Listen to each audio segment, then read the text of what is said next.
And joining me now to talk about the left's efforts to politicize the tragedy, Fox News political analyst Juan Williams, former Bush advisor, Fox News contributor, in studio tonight. Rare appearance, the one and only Karl Rove. Juan, the sequester was Obama's idea, number one. Number two, the sequester had nothing to do with this, nor was it an AR-15, as the Daily News, as Dianne Feinstein and others said. So why is there always this race to politicize a tragedy and advance an agenda? You know, I don't think there's a race to politicize coming from the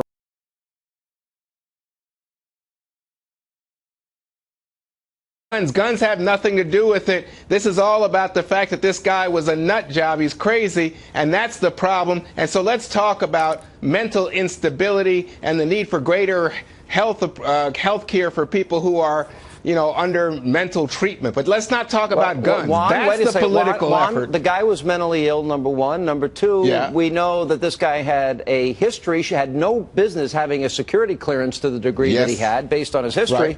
And no business buying a gun. No business being able to buy a gun in this country, right? All right, Karl Rove. First of all, the mayor of Washington, D.C. ought to be counted upon to attack the sequester, because the Washington, D.C. economy depends upon an ever bigger federal government. I thought it was outrageous.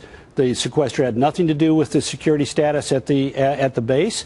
He had a ID. He worked on the base. He displayed his ID. He got access. Second of all, I want to correct Juan on one factual thing. It wasn't the National Rifle Association that was heard from yesterday. It was the President of the United States, Dianne Feinstein, and other advocates of gun control. The National Rifle Association has a policy on days like this of respecting the situation by not turning it into politics. And Dianne Feinstein in particular was really over the top in her comments about this. Right. Karl, let me just say something to Karl. Juan, I didn't interrupt you. Please let me finish. I was just going to say, I was just going to join the conversation. Well, okay, go ahead and join the conversation, and then I'll finish my point. Raise your hand if you want to speak, and while I'm talking in the future, and I'll respond. Okay, go ahead, Juan. 30 seconds to you. Thank you, Professor. And then we'll come back, and I'll finish my thought. Yeah, sure. No, I just wanted it to be a conversation. But my point to you is the reason that the NRA didn't say anything yesterday is they knew they'd be on the defensive in the face of 12 people being dead. And every day they speak loud and clear, so loud that the Congress can't hear the American people say, what about reasonable gun control in this country? First of all, Juan, it's nice of you to suggest that only people who don't listen, only members of Congress who don't listen to the American people oppose gun control. Maybe they're opposing gun control because that's what their constituents want them to do. And second of all, I noticed yesterday, and this was the point I was going to make, Juan, so let me finish it belatedly, if you don't mind. I think the conversation. I think the conversation. No, it's you who raising your hand, my friend. You. All right. The conversation would have been different, I think, yesterday, had people stepped forward and said, you know what, this is another instance where somebody with a record of mental illness has been able to purchase a gun. So maybe we ought to focus and find common ground on what can we do as a society.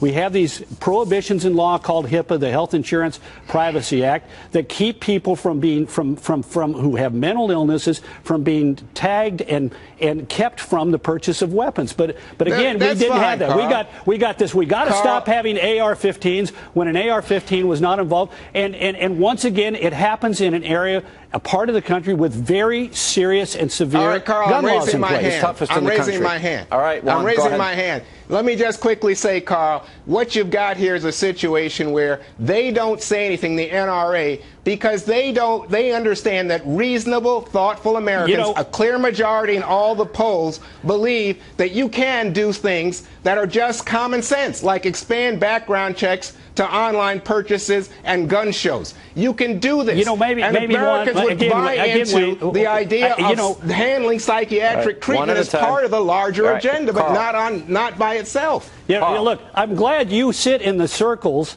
the leadership circles, the board of directors of the National Rifle Association, and can explain to us why they do the things they do. I take them at their word that they think it's appropriate on a day like this not to politicize it. And this was politicized by the President of the United States making inappropriate comments, and by Senator Feinstein immediately going out without knowing the information at hand and rattling on, and by the mayor of Washington, D.C. So, we're not going to agree on this. You think it was fine and dandy for them to do it. I don't think it is. Let me ask this question. And most of the American people don't either. What about the president who's making all this political hay and attacking Republicans just hours after this happens. Juan, is there not any inappropriateness there? And then we have Jay Carney go out once again. He's going to bypass Congress, and he's going to use executive orders.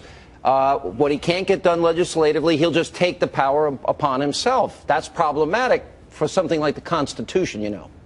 Well, look, of course, look, it's not a matter of doing anything in defiance of the Constitution. I'm sure you, Sean, would be all over the president, and everybody would be, because that's just not American. What this is about is Republican obstructionism and the NRA, with all their big money, shutting people up, intimidating people, having recalls like they did in Colorado, with all due respect, the American people can't get reasonable steps to protect themselves. If people disagree with you, it's because they've been bought off or pressured by somebody else, not that they can have a legitimate disagreement with you. And I would also remind you this. Jay Carney said the president's going to take executive action, but tonight in an interview, the president said, I have no more executive action than I can take. You may want him to take some executive action, but even the president of the United States admitted he'd come to the limits of what he could do on his own authority, and he needed the people's representatives to pass it. And the people's representatives are going to make a decision on this based on their informed opinion, not on the basis of supposed pressure. They make a decision based on the NRA's money. Juan, last question. Yeah. There are real solutions about being able to, first of all, our background check system isn't working. We got 4 million people with top security clearance. Let's deal with that problem. And what about what Carl mentioned about the mentally ill? Should we have the ability? That's fine. Let's make it a priority. Let's make it a priority. Let's not have all the rest of this stuff, which is not central to the issue here, that's going to take away the right of Americans to keep and bear arms. Nobody's trying to take away your guns, Carl. Don't try to feed paranoia, and raise your hand when you want to speak. But I want to just finish on this point.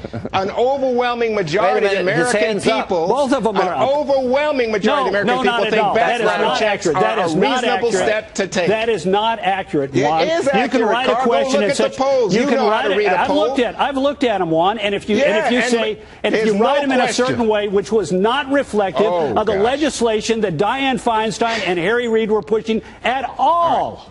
Are you spinning? You're spinning so fast you can't even keep straight. He had two hands up. All right, we got to go. Oh, okay. All right, I'll give him that. But he's spinning. I'm telling you. All right. No, I'm actually in agreement with him. Thank you. Yeah, all right. Coming up next.